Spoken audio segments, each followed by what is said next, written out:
ಕಡಿಮೆ ಗ್ರಾಮ್ ಇತ್ತು, ತುಂಬಾ ಚಿಕ್ಕದಿತ್ತು ಅಂತ ನಮ್ಮ ಹಸ್ಬೆಂಡ್ ಏನ್ ಮಾಡಿದ್ರು, ಹೀಗೆ ಬೆರಳಲ್ಲಿ ಚೆಕ್ ಮಾಡ್ತಾರಲ್ಲ ಅದ್ರಲ್ಲಿ ಚೆಕ್ ಮಾಡಿದ್ರು 145 ಇದೆ. ಅದನ್ನೆಲ್ಲ ಇಟ್ಬಿಟ್ಟು ಕಟ್ಟಿದ ಮೇಲೆ ಫಸ್ಟ್ ವರ್ಷ ಹಬ್ಬ ಅಲ್ವಾ, ಮಗ ಇಲ್ದಿರ ಏನೇನ್ಕೋ ಹೋದಾಗೆಲ್ಲ ಖರ್ಚು ಮಾಡಿರ್ತೀವಿ. ಒಂದ್ಸತ್ ಹೋಟ್ಲಿಗೆ ಹೋಗಿ ತಿನ್ಬಿಡಿ, ಇಲ್ಲ ಏನಾದ್ರು ಒಂದು ತಗೋಬೇಕಾ ತಗೊಳ್ಳಿ. ಹಾಯ್ ಎಲ್ರಿಗೂ, ಹೇಗಿದ್ದೀರಾ? ಎಲ್ಲರೂ ಚೆನ್ನಾಗಿದ್ದೀರಾ ಅಂತ ಭಾವಿಸ್ತೀನಿ. ನಾನು ಕೂಡ ತುಂಬಾ ಚೆನ್ನಾಗಿದ್ದೀನಿ. Welcome back to my YouTube channel.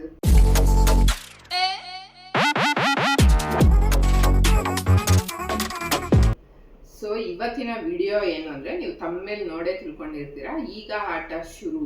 ಅಂದ್ರೆ ನಾನು ಇಷ್ಟು ದಿವಸ ವಾರದಲ್ಲಿ ಒಂದು 3-4 ವಿಡಿಯೋಸ್ ಹಾಕ್ತಿದ್ದೆ. ಅಂದ್ರೆ ಒಂದಿನ ಬಿಟ್ಟು ಒಂದಿನ, ಇಲ್ಲ ಎಲ್ಲಾದ್ರೂ ಆಚೆ ಹೋದ್ರೆ ಹಾಕಕ್ಕಾಗ್ತಿರ್ಲಿಲ್ಲ.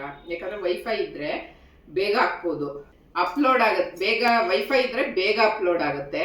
ಇಲ್ಲ ಅಂದ್ರೆ ಮಾಮೂಲಿ ನಮ್ಮ ಫೋನಿನ ಡೇಟಾದಲ್ಲಾದ್ರೆ ತುಂಬಾ ಟೈಮ್ ಹಿಡಿಯುತ್ತೆ ಗೈಸ್, ಆಚೆ ಹೋದಾಗ ಹಾಕಕ್ಕೆ ಆಗಲ್ಲ. ಸೊ ಹಂಗಾಗಿ ಗ್ಯಾಪ್ ಮಾಡ್ಬಿಡ್ತಿದ್ದೆ. ಇನ್ಮೇಲೆ ಚಾಲೆಂಜ್ ಆಗಿ ತಗೊಂಡು, ಇಷ್ಟು ದಿವಸ ಹೇಳ್ತಾನೆ ಇದೆ ಬಟ್ ಚಾಲೆಂಜ್ ಆಗಿ ತಗೊಂಡಿರ್ಲಿಲ್ಲ. ಇವತ್ತು ಡಿಸೈಡ್ ಮಾಡಿದ್ದೀನಿ 365 ಡೇಸ್ ಚಾಲೆಂಜ್ ತಗೊಂಡು ಡೈಲಿ ಲಾಗ್ ಹಾಕೋಣ ಅಂತ. ಅದು ಏನಾಗುತ್ತೋ ಬಿಡುತ್ತೋ, ಒಬ್ಳೇ ಇರ್ತೀನಿ, ಏನ್ ಮಾಡೋದು, ಜನಗಳಿಗೆ ಏನ್ ಹೇಳೋದು ಅಂತ ಅನ್ಕೊಂಡು ಮುಂದಕ್ಕೆ ಆಗ್ತಾಯಿದೆ. ಇನ್ಮೇಲೆ ಗೊತ್ತಿಲ್ಲ ನನ್ನ ಹತ್ರ ಎಷ್ಟು ಅಂಶಗಳಿದೆ ಅಷ್ಟನ್ನು ಹೊರತೆಗೆದು ನಿಮಗೆ ತಿಳಿಸೋಣ. ಒಂದು ಟಿಪ್ಸ್ ಆಗಿರಲಿ, ಫೇಸ್ ಸ್ಕಿನ್ದಾಗಿರಲಿ, ಏರ್ದಾಗಿರಲಿ, ಏನಾದರೂ ಬೇರೆ ಸಲಹೆ ಕೊಡೋದಾಗಿರಲಿ, ಎಲ್ಲಾನು ಡೇ ಬೈ ಡೇ ವಿಡಿಯೋ ಮಾಡಿ, ಅಥವಾ ಆಚೆ ಹೋಗೋದು, ಟೆಂಪಲ್ ಹೋಗಿರೋದು, ಏನಿರುತ್ತೆ ಎಲ್ಲಾನು ಓಪನ್ ಅಪ್ ಆಗಿ ನಿಮ್ಮ ಹತ್ರ ಮಾತಾಡಿಕೊಂಡು ವಿಡಿಯೋ ಹಾಕೋಣ ಅಂತ ಡಿಸೈಡ್ ಮಾಡಿದ್ದೀನಿ. ಸೊ ಏನು ಹಿಂಗೆ ಇಟ್ಕೊಂಡು ಕೂತಿದ್ದೀನಿ ಅಂತ ಅಂದ್ಕೊಂಡಿದ್ದೀರಾ? ನಾವು ಇದನ್ನ ನನ್ನ ಹತ್ರ ಚಿಕ್ಕದಿತ್ತು ಗೈಸ್, ತುಂಬ ಚಿಕ್ಕದು ಅಂದರೆ ಒಂದು 900 ರುಪೀಸ್ಗೇನೋ ನಾನು ನನಗೆ 17 ವರ್ಷ ಇದ್ದಾಗ ತೊಗೊಂಡಿದ್ದು ಅನ್ಕೊತೀನಿ, ಐ ಥಿಂಕ್ ಇರ್ಬೋದು. ಆವಾಗ 900ಕ್ಕೆ ತೊಗೊಂಡಿದ್ದೆ. ಅದೆಷ್ಟು ಗ್ರಾಮ್ ಇತ್ತು ಅಂದರೆ, ಇತ್ತು ಒಂದು 20, ಜಾಸ್ತಿನೇ ಇತ್ತು ಅನ್ಸುತ್ತೆ, ಮರ್ತೋಗಿದ್ದೀನಿ ನಾನು. 900, ಬಟ್ ನಾನು ಹಾಕಿದಾಗ ಅದಕ್ಕೆ ಎಷ್ಟು ಸಿಕ್ಕಿತ್ತು ಅಂದರೆ 15,000 ಏನೋ ಸಿಕ್ಕಿತ್ತು. ಸೊ ಎಷ್ಟು ಬೆಳ್ಳಿ ಅವಾಗಿದ್ದಕ್ಕೂ. ಆಮೇಲೆ ನೋಡಿ, ಅದು ಹಾಕ್ಬಿಟ್ಟು ಇದನ್ನ ಕೊಡ್ಸಿದ್ರು ನಮ್ಮನೆಯವ್ರ, ತುಂಬ ಚಿಕ್ಕದು ಕಣೆ ಇದು ತಗೋ ಅಂತ. ಅದೇ ಗೈಸ್, ಅದು ಕಡಿಮೆ ಗ್ರಾಮ್ ಇತ್ತು, ತುಂಬ ಚಿಕ್ಕದಿತ್ತು ಅಂತ ನಮ್ಮ ಹಸ್ಬೆಂಡ್ ಏನು ಮಾಡಿದ್ರು, ಕೊಟ್ಬಿಟ್ಟು ಬೇರೆ ತಗೊಳ್ಳೋಣ ಅಂತ. ಇದು ಗೌರಿ ಕೂರಿಸ್ತಿದ್ದೆ ನಾನು, ಮಂಗಳ ಗೌರಿ ಮಾಡ್ತಿದ್ದೆ ಅವಾಗ. ಮಂಗಳ ಗೌರಿಗೆ ಅಂತ ತಗೊಂಡಿದ್ದು. ನಾನೀಗ ಉದ್ಯಾಪನ ಮಾಡಿ ಅದನ್ನ ಮುಗಿಸ್ದೆ, ಆ ಪೂಜೆನ. ಅದು ಮುಗಿಸಿದ ಮೇಲೆ ಮಂಗಳ ಗೌರಿ ಮಾಡ್ತಿಲ್ಲ ನಾನು, ಯಾಕಂದರೆ ನಮ್ಮದು ಟೈಮಿಂಗ್ಸು, ಅದು ಪೀರಿಯಡ್ ಆದ್ರೂ ಮಾಡ್ಬೋದು ಅಂತಾರೆ ನಮ್ಮ ಇದರಲ್ಲಿ, ಲಿಂಗಾಯತರಲ್ಲಿ. ಬಟ್ ಆದ್ರೂ ನನಗೇನೋ ಒಂಥರ ಮನಸ್ಸಿಗೆ, ಅಂದರೆ ದೇವ್ರ ಮನೆಯಿಂದ ಸಪ್ರೇಟ್ ಒಂದು ಕಡೆ ಜಾಗದಲ್ಲಿ ಕೂರಿಸಿ ಕಳ್ಸೋಣ, ಅದಕ್ಕೆ ಗೌರಿ ಅಂತ ನಾವು ಅಂದ್ಕೊಂಡು ಮನಸ್ಸಲ್ಲಿ ನೆನ್ಕೊಂಡು ಮಾಡಬೇಕು ಅಂತ ಹೇಳ್ತಾರೆ. ಆ ಥರ ನಾನು ಮಾಡಿದ್ದೀನಿ ಎಷ್ಟೋ ಸಲ. ಅದು ನನಗೆ ಯಾಕೋ ಸರಿ ಬರಲ್ಲ ಅನ್ನಿಸ್ತು. ಮತ್ತು ನನಗೆ ಆರೋಗ್ಯನೋ ಅವಾಗವಾಗ ಕೈ ಕೊಡೋದು ಮಾಡೋಕ್ಕಾಗ್ತಿರ್ಲಿಲ್ಲ. ಅದಕ್ಕೆ ನಾನು ಅದನ್ನ ಹಂಗೆ ಬಿಡಬಾರ್ದು. ಸೊ ಅದನ್ನ ಒಂದು ಮುತ್ತೈದೆಯರನ್ನೆಲ್ಲ ಕರೆದು ಅವರಿಗೆ ಸೀರೆ ಏನಾದರೂ ಒಂದು ತುಂಡಾದರೂ ಬೆಳ್ಳಿ ಅಥವಾ ಬಂಗಾರದ್ದು ಏನಾದರೂ ಕೊಡಬೇಕು. ಕೊಟ್ಟು ಬಾಗ್ನ ಥರ ಎಲ್ಲ ಕೊಟ್ಬಿಟ್ಟು ಅದನ್ನ ಮುಗಿಸ್ಕೋಬೇಕು. ಆಮೇಲೆ ಬೇಕಿದ್ರೆ ಇಷ್ಟ ಇದ್ರೆ ಮಾಡ್ಬೋದು, ಇಲ್ಲಾಂದರೆ ಬಿಡ್ಬೋದು, ಆ ಥರ. ಸೊ ಈಗ ಗೌರಿ ಹಬ್ಬ ನಾವು ಮೊದಲೆಲ್ಲ ಅಮ್ಮನ ಮನೇಲಿ ಮಾಡ್ತಿದ್ವಿ. ಅವ್ರ ಊರಿಗೆ ಹೋಗಿ ಸೆಟ್ಲ್ ಆದಮೇಲೆ ನಾವು ಬೆಂಗಳೂರಲ್ಲೇ ಒಂದ್ಸಲ ಇಲ್ಲಿ ಮಾಡೋದು, ಇಲ್ಲ ನಮ್ಮ ಅಕ್ಕ ಮನೇಲಿ ಮಾಡಿದ್ರೆ ಅಲ್ಲಿಗೆ ಹೋಗೋದು, ಆ ಥರ ಮಾಡ್ಕೊಂಡಿದ್ವಿ. ಈ ಸಲ ಏನೋ ನಮ್ಮ ಅಕ್ಕ ಊರಿಗೆ ಹೋಗ್ಬಿಡೋಣ ನಾವಿಬ್ಬರು. ನಮ್ಮಮ್ಮನ ಕರೆದ್ವಿ ನಾವು. ಕರೆದ್ರೆ ಅವರು ಇಲ್ಲ ನಾನು ಬರಲ್ಲ, ಇಲ್ಲೇ ನಮ್ಮ ಚಿಕ್ಕಮ್ಮ ಮಗಳಿದ್ದಾಳೆ ರೇಖಾ ಅಂತ, ಅವ್ರ ಮನೆಗೆ ಹೋಗಿ ಒಂದು ಹೂವು ಇಡ್ತೀನಿ, ಅವಳು ಮಾಡ್ತಾಳೆ ಹಬ್ಬ ಅಂತ. ಸರಿ, ನಮ್ಮಮ್ಮ ಬರಲ್ಲ ಅಂತವ್ರಲ್ಲ, ನಾವೇ ಹೋಗೋಣ ಬಾ ಅಂದ್ಲವಳು. ಆಯಿತು ಹೋಗೋಣ ಬಿಡು ಅಂತ. ಇಲ್ಲೂ ಮಾಡಲ್ಲ, ಆದರೆ ವರ್ಷ ಅಲ್ಲಿಗೆ ಹೋಗಿ ಮಾಡಿಬಿಡೋಣ ಗೌರಿ ಹಬ್ಬನ. ಇದು ಗೌರಿಗೆ ಅಂತ ಹೇಳಿ ತೊಗೊಂಡಿದ್ದಲ್ವಾ ಮುಖವಾಡ ನಾನು. ಸೊ ಲಕ್ಷ್ಮಿ, ವರಲಕ್ಷ್ಮಿ ಮತ್ತು ಧನಲಕ್ಷ್ಮಿ ಕೂರಿಸ್ತೀನಿ ದೀಪಾವಳಿಲಿ. ಆವಾಗ ಇದನ್ನ ಇಡಲ್ಲ ನಾನು, ಮಣ್ಣಿಂದ ಇಡ್ತೀನಿ. ನಮ್ಮ ಮನೆಯವ್ರು ಎರಡಕ್ಕೂ ಇಡ್ಬೋದು ಅಂತಾರೆ. ಈಗ ನಾವು ಗೌರಿಗೆ ಅಂತ ತೊಗೊಂಡ್ಮೇಲೆ ಲಕ್ಷ್ಮಿಗೆ ಇಡಬಾರ್ದು ಅನ್ನೋದು ನನ್ನ ಒಂದಿದು. ಸೊ ಹಂಗಾಗಿ ಈಗ ಇನ್ನೊಂದು ಹೊಸ್ದಾಗಿ ಬಂದಿದೆ, ಫೋಟೋ ನಾನು ಇಲ್ಲಿ ಆ್ಯಡ್ ಮಾಡ್ತೀನಿ. ನಮ್ಮ ಸೇಟು ಹಾಕಿದ್ರು ಸ್ಟೇಟಸಲ್ಲಿ ನೆನೆ. ಅದಕ್ಕೆ ಈ ಥರ ನನ್ನ ಹತ್ರ ಇದೆಯಲ್ಲ, ಅದನ್ನ ಕೊಟ್ಟು ಅದು ತೊಗೊಳೋಣ ಅಂತ ಅಂದ್ಕೊಂಡಿದ್ದೀನಿ ಅಂತ ನಾನು ಅಂದೆ. ನೋಡೋಣ, ತೊಗೊಂಬನ್ನಿ. ಆ ಥರನಾದರೂ ತೊಗೋಬೋದು, ಇಲ್ಲ ಇದಕ್ಕೇನೆ ಇದನ್ನ ಮಾಡ್ಬೋದು. ಅಂದರೆ ಇಲ್ಲಿ ಬ್ಲ್ಯಾಕ್ ಮೆಟಲ್ ಬರುತ್ತೆ ಗೊತ್ತಾ, ಬೆಳ್ಳಿನಲ್ಲಿ, ಆ ಥರ ಮಾಡ್ಕೊಡ್ತೀನಿ, ಅದನ್ನು ಚೆನ್ನಾಗಿ ಕಾಣುತ್ತೆ. ಆಪ್ಷನ್ ನಿಮಗೆ ಯಾವ್ದು ಇಷ್ಟನೋ ಅದು ನೋಡೋಣ, ತೊಗೊಂಬನ್ನಿ, ಎಕ್ಸ್ಚೇಂಜ್ ಮಾಡ್ಕೊಳಂಗಿದ್ರೆ ಮಾಡ್ಕೊಳ್ಳಿ ಅಂತ. ಇದನ್ನ ಕೊಟ್ಬಿಟ್ಟು ಲಕ್ಷ್ಮಿಗೆ ಅಂತ ಮುಖವಾಡ ತರೋಣ. ವರಲಕ್ಷ್ಮಿಗೂ ಆಗುತ್ತೆ, ಧನಲಕ್ಷ್ಮಿಗೂ ಆಗುತ್ತೆ, ಲಕ್ಷ್ಮಿ ಕೂರ್ಸೋಕ್ಕೆ. ಇನ್ನೇ ಯಾವಾಗಿದ್ರು ಗೌರಿ ಹಬ್ಬನ ಅಕ್ಕ ಮನೇಲಿ ಇಲ್ಲ ಅಮ್ಮ ಮನೇಲಿ ಮಾಡೋಣ ಅಂತ ಅಂದ್ಕೊಂಡಿದ್ದೀನಿ ನಾನು. ಅಲ್ಲಿಗೆ ಹೋಗ್ಬಿಡೋಣ. ಅಕ್ಕ ಮಾಡಿದ್ರೆ ಇಲ್ಲಿ ಹೋಗೋದು ಬೆಂಗಳೂರಲ್ಲಿ, ಇಲ್ಲ ಅವಳು ಈ ಥರ ರಜೆಗಳು ಬಂದರೆ ಅಮ್ಮ ಮನೆಗೆ ಹೋಗಿ ಮಾಡೋದು, ನೋಡೋಣ. ಅಕಸ್ಮಾತ್ ನಮ್ಮ ಮನೇಲೇ ಮಾಡ್ತೀನಿ ಅಂದರೆ ಈಗ ಬೇರೆ ಬೇರೆ ಥರ ಡಿಸೈನ್ಸ್ ಎಲ್ಲ ಬಂದಿದೆ ಮಣ್ಣಿಂದ್ರಲ್ಲೇ, ಆ ಥರದ್ದು ಒಂದು ತಂದಿಡೋಣ. ಗೌರಿಗೆ ಹೆಂಗೆ ಮಾಡಿದ್ರು ಅವಳು ಒಪ್ತಾಳೆ. ಲಕ್ಷ್ಮಿಗೆ ತುಂಬ ಕಟ್ನಿಟ್ಟಂತೆ, ಅದನ್ನ ನಮ್ಮ ತಾಯಿ ಹೇಳ್ತಿರ್ತಾರೆ ಯಾವಾಗಲೂ. ಸೊ ಹಂಗಾಗಿ ಹಂಗೆ ಡಿಸೈಡ್ ಮಾಡಿಕೊಂಡು ತೆಗ್ದಿಟ್ಟಿದ್ದೀನಿ, ಮರ್ತೋಗ್ತೀನಿ ಅಂತ, ಅದಕ್ಕೆ ಕೈಲಿ ಹಿಡ್ಕೊಂಡು ಕೂತಿದ್ದೆ, ಅದನ್ನ ಹೇಳ್ತಾ ಇದ್ದೆ. ಇನ್ನು ಅದೇ ಈಗ ಆಟ ಶುರು ಅಂದರೆ ಇನ್ನು 365 ದಿನ ನೋಡೋಣ. ಚಾಲೆಂಜಾಗಿ ತೊಗೊಂಡು ಮಾಡ್ತೀನಿ ವಿಡಿಯೋಸ್ನ. ಎಷ್ಟು ಮಟ್ಟಿಗೆ ಮಾಡ್ತೀನೋ ಗೊತ್ತಿಲ್ಲ. ನನ್ನ ಮೇಲೆ ನಂಗೆ ನಂಬಿಕೆನೇ ಇಲ್ಲ ಗೈಸಿಗೆ, ಹೇಳ್ತಾ ಇದ್ದೀನಿ ಮಾಡಬೇಕು ಅಂತ, ಬಟ್ ನಂಬಿಕೆ ಇಲ್ಲ. ಆ ಭಗವಂತನ ಮೇಲೆ ನಂಗೆ ನಂಬಿಕೆ ಇದೆ. ನಾನು ಎಷ್ಟೇ ನನ್ನ ಮನಸ್ಸು ಬೇಡ ಬೇಡ ಅಂದರೂ ಆ ದೇವರು ಇಲ್ಲ ಮಗಳೇ ನೀನು ಮಾಡು ಅಂತ ಪುಷ್ ಮಾಡ್ತಾನೆ ಆ ದೇವರು, ನಾನು ನಂಬಿರೋ ದೇವರು ಅಂತ ಅಂದ್ಕೊಂಡಿದ್ದೀನಿ. ಸೊ ನೋಡಬೇಕು, ಆ ಥರದ್ದೆಲ್ಲ ವಿಡಿಯೋಸ್ ಮಾಡೋಣ ಅಂತ ಅಂದ್ಕೊಂಡಿದ್ದೀನಿ. ಇದ್ರ ಜೊತೆಗೆ ಒಂದು ಕಾಲ್ಗೆಜ್ಜೆ ಕೂಡ ತಂದಿದ್ದೆ. ಅದು ಇಷ್ಟು ಪುಟ್ಟಕ್ಕೆ ಚೆನ್ನಾಗಿದೆ ಅಂದರೆ, ಇಷ್ಟು ದಪ್ಪಗಿದೆ ಕಾಲ್ಗೆ ಹಾಕೋಕ್ಕೆ. ಎಷ್ಟು ಚೆನ್ನಾಗಿದೆ ಅಂದರೆ ಚಿಕ್ಕ ಮಗು ಹೆಣ್ಮಕ್ಳು ಹುಟ್ಟಿದ್ರೆ ಹಾಕ್ತಾರೆ ಗೊತ್ತಾ, ಇನ್ನೂ ಅಂದರೆ ಒಂದು 5-6 ತಿಂಗಳು ಮಕ್ಳಿಗೆ ಆಗೋ ಸೈಜ್ ಅದು. ತುಂಬ ಚೆನ್ನಾಗಿದೆ, ಅದು ನೋಡಿದಾಗೆಲ್ಲ ಅಂದ್ಕೊತೀನಿ ನಾನು ಎಷ್ಟು ಚೆನ್ನಾಗಿದೆ ಅಲ್ವಾ ಅಂತ. ಹಾಗಾಗಿ ಕೊಡೋಣ ಅಂತ ನೋಡಿ ಹಿಂಗಿದೆ ಇದು. ಬಟ್ ನಾನು ಹಾಕಿರೋ ಫೋಟೋಲ್ಲಿ ನೀವು ನೋಡಿ ಅದಕ್ಕೂ ಇದಕ್ಕೂ ಗೊತ್ತಾಗುತ್ತೆ ನಿಮಗೆ ಡಿಫ್ರೆನ್ಸ್. ಅದು ಇದಕ್ಕಿಂತ ಅದು ಇನ್ನೂ ಹೈಲೈಟಾಗಿ ಚೆನ್ನಾಗಿ ಕಾಣಿಸ್ತಿದೆ ನನಗೆ ಇಟ್ಟಾಗ, ಮುಖನ ಇಟ್ಟಾಗ. ಇದು ಬರೀ ಪ್ಲೈನಾಗಿ ಕಾಣುತ್ತೆ. ಇಲ್ಲಿ ನಾವು ಅರಿಶಿನ ಹಚ್ಬೋದಷ್ಟೇ. ನಾನು ಇಟ್ಟರೆ ಇಲ್ಲಿ ಇದು ಐಲೈನರ್ ಎಲ್ಲ ಇಟ್ಬಿಟ್ಟು ಇಲ್ಲಿ ಅರಿಶಿನ ಹಾಕ್ತಿದ್ದೆ, ಇಲ್ಲೆಲ್ಲ ಅರಿಶಿನ ಹಚ್ತಾ ಇದ್ದೆ. ಸ್ವಲ್ಪ ಹಂಗೆ ಕಾಣೋದು, ಬಟ್ ಅದು ಇನ್ನೂ ಚೆನ್ನಾಗಿದೆ, ನಂಗೆ ತುಂಬ ಇಷ್ಟ ಆಯಿತು. ನಾವೇನು ಅದಕ್ಕೆ ಅಲಂಕಾರ ಮಾಡೋದೇ ಬೇಡ, ಎಲ್ಲ ರೆಡಿ ಇದೆ ಅದರಲ್ಲೇ. ಅದಕ್ಕೆ ಅದು ತೊಗೊಳೋಣ ಅಂತ. ಇದ್ರ ಜೊತೆ ಇದು ತಾಳಿ ನಾನು ತೊಗೊಂಡು ತುಂಬ ವರ್ಷಗಳಾಯಿತು. ತುಂಬ ಚಿಕ್ಕದು, ಒಂದು 3/4 ಗ್ರಾಮ್ 1 ಗ್ರಾಮ್ ಇರ್ಬೋದೇನೋ ಅಷ್ಟೇ. ದೇವ್ರಿಗೆ ಅಂತ ನಾನು ಆವಾಗಲೇ ಗೋಲ್ಡ್ದು ತೊಗೊಂಡಿಟ್ಟಿದ್ದೆ. ಇದು ಗೌರಿಗೆ ಅಂತ ತೊಗೊಂಡಿದ್ದು. ಸೊ ಲಕ್ಷ್ಮಿಗೆ ಅಂತ ತೊಗೊಂಡಿಲ್ಲ, ಇನ್ನು ತೊಗೋಬೇಕು. ಇದನ್ನ ಹಂಗೆ ಎತ್ತಿಡಬೇಕು ನಾನು. ಇದು ಎತ್ತಿಟ್ಬಿಟ್ಟು ಗೌರಿ ಇದಕ್ಕೇನೆ ಹಾಕ್ಬೇಕು ಇದನ್ನ. ಸೊ ನೋಡೋಣ, ಆದರೆ ತಾಳಿ ತೊಗೊಳಕ್ಕಾದರೆ ತೊಗೋತೀನಿ, ಇಲ್ಲಾಂದರೆ ಬೆಳ್ಳಿದು ಮಾತ್ರ ಇದು ಎಕ್ಸ್ಚೇಂಜ್ ಮಾಡೋದಾ ಏನು ಅಂತ ನಾಳೆ ವಿಡಿಯೋದಲ್ಲಿ ನಿಮಗೆ ಗೊತ್ತಾಗುತ್ತೆ. ನಾಳೆನೇ ಹೋಗ್ತಾ ಇದ್ದೀವಿ ತೊಗೊಬರೋಕ್ಕೆ.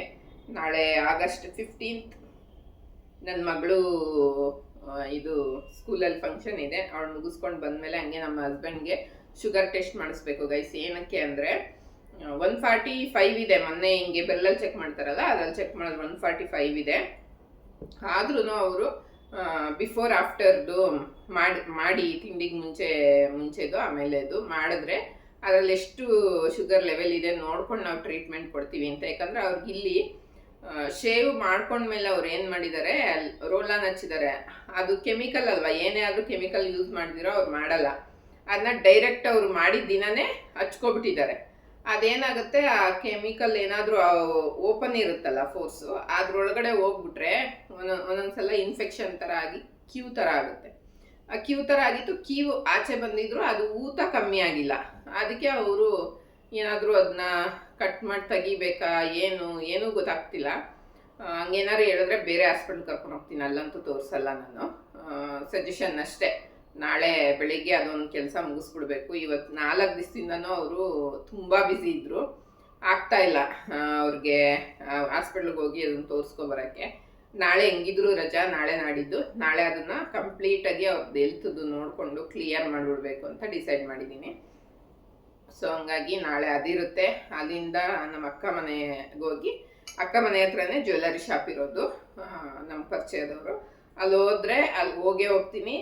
ಅಕ್ಕ ಮನೆಗೆ ಹೋದ್ರು ಜ್ಯುವೆಲ್ಲರಿ ಶಾಪ್ಗೆ ಹೋಗ್ತೀವಿ, ಜ್ಯುವೆಲ್ಲರಿ ಶಾಪ್ ಅಂತ ಹೋದ್ರೂ ಅಕ್ಕ ಮನೆಗೆ ಹೋಗಿರ್ತೀನಿ. ಸೊ ಹಂಗಾಗುತ್ತೆ ನಮ್ಮದು. ನಾಡಿದ್ದು ಮಂಡೇ ನಾಗರ ಪಂಚಮಿ ಇರೋದ್ರಿಂದ ಅವ್ರ ಕಡೆಯಲ್ಲಿ, ನಮ್ಮ ಅಕ್ಕ ಕಡೆ ಸಂಪ್ರದಾಯದಲ್ಲಿ ಎಲ್ಲ ಥರದ್ದು ಉಂಡೆಗಳು ಮಾಡ್ತಾರೆ. ಕಡಲೆ ಬೀಜದ್ದು, ಎಳ್ಳುಂಡೆ, ಪುರಿ ಉಂಡೆ, ಆ ಥರದ್ದೆಲ್ಲ ನಾಗರ ಪಂಚಮಿಗೆ ಅದನ್ನೆಲ್ಲ ಇಟ್ಬಿಟ್ಟು ಹಾಲೆರ್ದು ಬರ್ತಾರೆ. ನಮ್ಮದು ಏನಿಲ್ಲ ಆ ಥರ. ನಾಗರ ಪಂಚಮಿಲಿ ನಾನು ಮಾಡೋದು ಹೆಂಗೆ ಅಂದರೆ, ನಮ್ಮ ಅತ್ತೆ ಮನೆ ಕಡೆ ಏನೋದಿಲ್ಲ, ಬಟ್ ನಾನು ಮಾಡ್ತೀನಿ. ನಮ್ಮ ಅತ್ತೆ ಮನೆ ಕಡೆ ಷಷ್ಠಿ ಮಾಡ್ತಾರೆ. ಸೊ ನಾನು ಹಂಗೆ ಮಾಮೂಲಿ ನಾಗರಕಲ್ಗೆ ಹಾಲು ತುಪ್ಪ ಹಾಕ್ಬಿಟ್ಟು ಬರ್ತೀನಿ ಪೂಜೆ ಮಾಡಿ ಅಷ್ಟೇ. ಅವಳು ಆ ಥರ ಮಾಡ್ತಾಳೆ. ಇನ್ನು ನಮ್ಮಮ್ಮ ಮನೆ ಕಡೆ ಗೌರಿ ಹಬ್ಬದಲ್ಲಿ ಮಾಡ್ತಾರೆ. ಚೌತಿ ನಾಗರು ಅಂತ ಮಾಡ್ತಾರೆ. ಗೌರಿ ಹಬ್ಬ ಆಗಿದ್ದು ಮಾರನೇ ದಿವಸ ಹೋಗ್ಬಿಟ್ಟು ಹಾಲು ಎರ್ಬಿಟ್ಟು ಬರೋದು. ನೋಡ್ಬೇಕು, ಈ ಸಲ ಹೋಗಿರ್ತೀವಲ್ಲ ಊರಿಗೆ, ಏನು ಮಾಡೋದು, ಆಟೋ ಗಿಟೋ ಮಾಡಿಕೊಂಡು ಮನೆ ದೇವ್ರ ಹತ್ರನೇ ಹೋಗಿ ಮಾಡಿಬರೋದ, ಏನು ಮಾಡ್ತಾರೆ ನೋಡಬೇಕು. ಸೊ ಇಷ್ಟು. ಮತ್ತೆ ಇನ್ನೇನು ಗೌರಿ ಹಬ್ಬ ಬಂತು, ಬಾಗ್ನ ಕೊಡೋಕ್ಕೆ ಸೀರೆ ತರಬೇಕು ಹೋಗಿ ಮಾರ್ಕೆಟ್ಗೆ.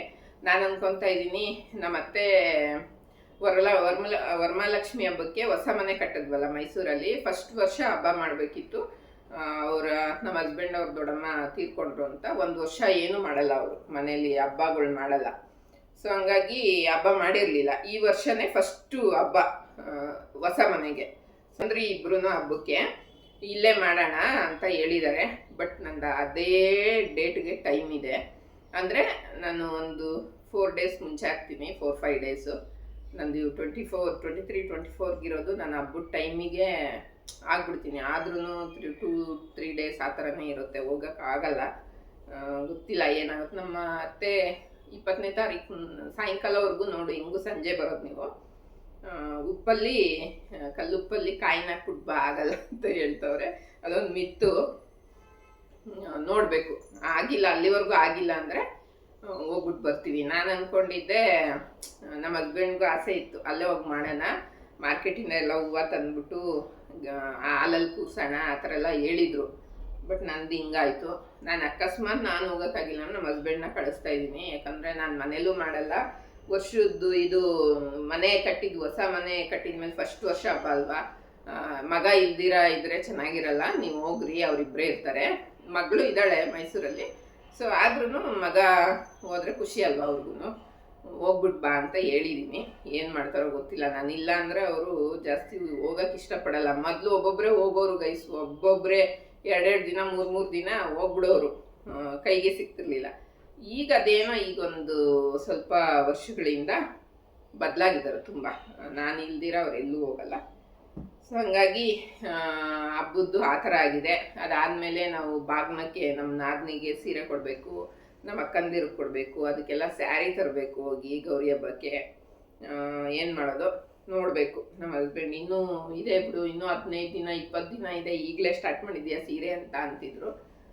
ಏನು ಮಾಡ್ತಾರೋ ನೋಡಬೇಕು. ನಮ್ಮ ಅಕ್ಕ ಹಬ್ಬ ಆದಮೇಲೆ ಹೋಗೋಣ. ಮಾರ್ಕೆಟ್ ತುಂಬ ರಶ್ ಇರುತ್ತೆ ಈಗ ವರಮಹಾಲಕ್ಷ್ಮಿ ಆದಮೇಲೆ ಹೋದರೆ ಸ್ವಲ್ಪ ಖಾಲಿ ಇರುತ್ತೆ. ಮುಗಿಸಿ ಹೋಗ್ತಾ ಇದೆ ನೋಡಿ, ನೋಡ್ತಾ ಇದೆ. ಈಗ ಸೋಂಬೇರಿ ಗೈಸ್ ನಮ್ಮ ಕ್ಯಾಮ್ರಾಮನ್ ಎದ್ದು ಬರಲಿಲ್ಲ, ಹೋಯ್ತದು. ಸೊ ಅದಕ್ಕೆ ವೆಯ್ಟ್ ಮಾಡ್ತಾ ಇದ್ದೀನಿ, ಯಾವತ್ತು ಕರ್ಕೊಂಬ ಕೊಡಿಸ್ತಾರೋ ಗೊತ್ತಿಲ್ಲ. ಒಟ್ಟು ಟೋಟಲ್ ಆಗಿ ನಮಗೆ ಬೇಕು, ನನಗೊಂದು, ನಮ್ಮ ಅಕ್ಕಾದಿರ್ಗಿಬ್ರಿಗೆ 3, ನಮ್ಮ ನಾದಿನಿಗೆ 4, ನನ್ನ ಫ್ರೆಂಡಿಗೆ 5, 6, 7 ಸ್ಯಾರಿ ಬೇಕು ಟೋಟಲ್ ಆಗಿ. ನಮ್ಮ ಅತ್ತೆಗೆ, ನಮ್ಮಮ್ಮಂಗೆ. ಈ ಸಲ ನಮ್ಮಮ್ಮಂಗೂ ತೊಗೊಂಡೋಗೋಣ ಅಂದ್ಕೊಂಡಿದ್ದೀನಿ. ನಮ್ಮಮ್ಮ ಬೈತಾರೆ ಗೈಸ್ ತೊಗೊಂಡೋದ್ರೆ, ಸುಮ್ಮನೆ ಡೆಡ್ ಅಮೌಂಟು, ನಾವೆಲ್ಲಿಗೆ ಹೋಗ್ಬೇಕು, ವಯಸ್ಸಾಯಿತು, ಇರೋದನ್ನೇ ಹಾಕೊತೀವಿ, ಏನಕ್ಕೆ ತರ್ತೀಯಾ, ಅದೇ ದುಡ್ಡಿದ್ರೆ ನಿಮ್ಗೇನು ಕರ ಆಗಲ್ವಾ, ಏನಕ್ಕೆ ಖರ್ಚು ಮಾಡ್ತೀಯಾ, ವೇಸ್ಟ್ ಖರ್ಚು ಮಾಡ್ತೀಯಾ ಅಂತ ಬೈತಾರೆ ನಮ್ಮಮ್ಮ. ಹಾಕ್ಕೊಳಲ್ಲ. ನಾವೀಗ ಒಂದ್ಸಲ ನಮ್ಮಮ್ಮ ಉಟ್ಕೊಂಡ್ರೆ ಅದು ಬೀರಲ್ಲೇ ಇರುತ್ತೆ, ಉಡೋದೇ ಇಲ್ಲ. ಸೇಮ್ ನಮ್ಮ ಅತ್ತೆನೂ ಹಂಗೇನೆ. ಬಟ್ ಅವರೇ ನಂಗೆ ಹೇಳಲ್ಲ, ತಗೊಂಡೋದ್ರೆ ಇಸ್ಕೊಂಡು ಇಟ್ಕೊತಾರೆ. ಅವ್ರು ಹೆಂಗೆ ಅಂದರೆ, ಅವ್ರಿಗೆ ಹಾಕೋಣ ಆಪ್ಷನ್ ಇದ್ರು ನಮ್ಮ ಅತ್ತೆ ಜಾಸ್ತಿ ಅವರು ಸ್ಟೋರ್ ಮಾಡಿಡೋದು ಜಾಸ್ತಿ, ಅದು ಯೂಸ್ ಮಾಡಲ್ಲ ಅವರು ಜಾಸ್ತಿ. ಅದಕ್ಕೆ ನಮ್ಮ ಹಸ್ಬೆಂಡ್ ಬೈತಿರ್ತಾರೆ, ಸುಮ್ಮನೆ ತಗೊಂಡೋಗಿ ಬೀರಲ್ಲಿ ಇಡ್ತೀಯ ನೀನು, ಆಸೆ ಪಡ್ತೀಯ ಅಂತ. ನಮ್ಮಮ್ಮ ಹಂಗಲ್ಲ, ಇದ್ರೆ ಹಾಕೊಂಡು ಯೂಸ್ ಮಾಡಿಬಿಡ್ತಾರೆ. ಬಟ್ ಈಗ ಪ್ರೆಸೆಂಟ್ ನಮಗೇನು ಯೂಸ್ ಇರಲ್ಲ, ಏನಕ್ಕೆ ತರ್ತೀರಾ, ಸುಮ್ಮನೆ ದುಡ್ಡು ದಂಡ ಮಾಡ್ತೀರಾ, ದುಡ್ಡು ವೇಸ್ಟ್ ಖರ್ಚು ಮಾಡ್ತೀರಾ ಅಂತಾರೆ. ವರ್ಷಕ್ಕೊಂದು ಸೀರೆ ಕೊಡ್ಸೋದ್ರಲ್ಲಿ ಏನೂ ತಪ್ಪಿಲ್ಲ. ಎಲ್ಲೆಲ್ಲೋ ಕಳೆದಿರ್ತೀವಿ, ಏನೇನಕ್ಕೋ ಹೋದಾಗೆಲ್ಲ ಖರ್ಚು ಮಾಡಿರ್ತೀವಿ. ಅದರಲ್ಲಿ ಏನು ಇದಿಲ್ಲ ನಮಗೆ ತೊಗೊಂಡೋಗೋಕ್ಕೆ. ನಮ್ಮ ಹಸ್ಬೆಂಡು ಇಷ್ಟಪಟ್ಟೆ ಕೊಡಿಸ್ತಾರೆ, ತೊಗೊಂಡೋಗ್ಬೇಕು. ಇನ್ನೂ ಕೆಲವ್ರು ನಾನು ನೋಡಿದ್ದೀನಿ ಗೈಸ್, ಹಬ್ಬಕ್ಕೊಂದು ಸೀರೆ ತೊಗೊಂಡ್ರೆ ಮುಗೀತು, ಮತ್ತೆ ತೊಗೊಳಲ್ಲ. ಕೆಲವ್ರ ಪರಿಸ್ಥಿತಿ ಹಂಗಿರುತ್ತೆ, ತೊಗೊಳಲ್ಲ. ಯಾಕಂದ್ರೆ ನಾವು ಆ ಪರಿಸ್ಥಿತಿಯಿಂದ ಬಂದಿದ್ದೀವಿ. ಕೆಲವ್ರಿಗೆ ದುಡ್ಡಿರುತ್ತೆ, ದುಡಿತಿರ್ತಾರೆ, ಬಟ್ ಆದರೂ ತೊಗೊಳಲ್ಲ.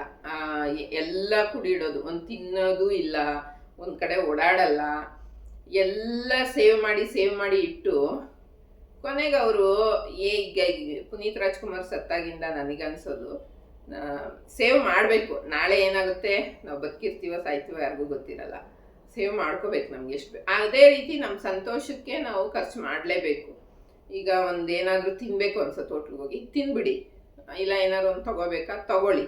ಅದು ಬಿಟ್ಟು ಸುಮ್ಮನೆ ವೇಸ್ಟ್ ಖರ್ಚು ಮಾಡಿಬಿಡಿ. ಬೇರೆಯವ್ರಿಗೆ ಅವ್ರಿಗೂ ಕೊಡ್ಸೋಣ, ಇವ್ರಿಗೂ ಮಾಡೋಣ. ನಾನು ಅವಾಗೆಲ್ಲ ಮಾಡ್ತಿದ್ದೆ, ಹೇಳ್ತೀನಿ ಅದನ್ನ ಒಂದಿನ, ಆದರೂ ಸ್ಟೋರಿ ತುಂಬ ಇದೆ. ಆ ಥರ ಎಲ್ಲ ಮಾಡ್ತಾರೆ ಕೆಲವರು, ತುಂಬ ಕಂಜೂಸ್ತನ ಮಾಡೋದು. ನನಗೆ ಅಷ್ಟು ಕಂಜೂಸ್ತನ ಇಲ್ಲ, ನನಗೂ ಇಲ್ಲ, ನನ್ನ ಗಂಡಂಗೂ ಇಲ್ಲ. ನನಗಿಂತ ಧಾರಾಳ ನನ್ನ ಗಂಡ. ಸೊ ಹಾಗಾಗಿ ಸೀರೆನ ನೆಕ್ಸ್ಟ್ ವ್ಲಾಗಲ್ಲಿ ತೋರಿಸ್ತೀನಿ. ಹೋದಾಗ ಮಾರ್ಕೆಟ್ಗೆ ಹೋಗಿ ತೊಗೊಬರ್ತೀವಿ, ಹೇಗಿದೆ ಏನು ಸ್ಯಾರಿಗಳ್ದು ವ್ಲಾಗು. ಸೊ ಇದನ್ನು ನಾಳೆ ಹೋಗಿ ಚೇಂಜ್ ಮಾಡ್ಕೊಬರ್ತೀನಿ. ಇನ್ಮೇಲೆ ಡೈಲಿ ವಿಡಿಯೋಸ್ ಬರುತ್ತೆ, ಅದನ್ನೇ ಹೇಳಬೇಕು ಅಂತಲೇ ನಾನು ವಿಡಿಯೋ ಮಾಡಿದ್ದು. ಸಪೋರ್ಟ್ ಮಾಡಿ ಗೈಸ್, ಹಾಗೆ ಸಬ್ಸ್ಕ್ರೈಬ್ ಮಾಡ್ಕೊಂಡು ನೋಡಿ, ಬೆಲ್ಲೈಕನ್ನ ಕ್ಲಿಕ್ ಮಾಡೋದು ಮರಿಬೇಡಿ, ಕಮೆಂಟ್ ಶೇರ್ ಕೂಡ ಮಾಡಿ ಅಂತ ಕೇಳ್ಕೊತೀನಿ ಗೈಸ್. Thank you.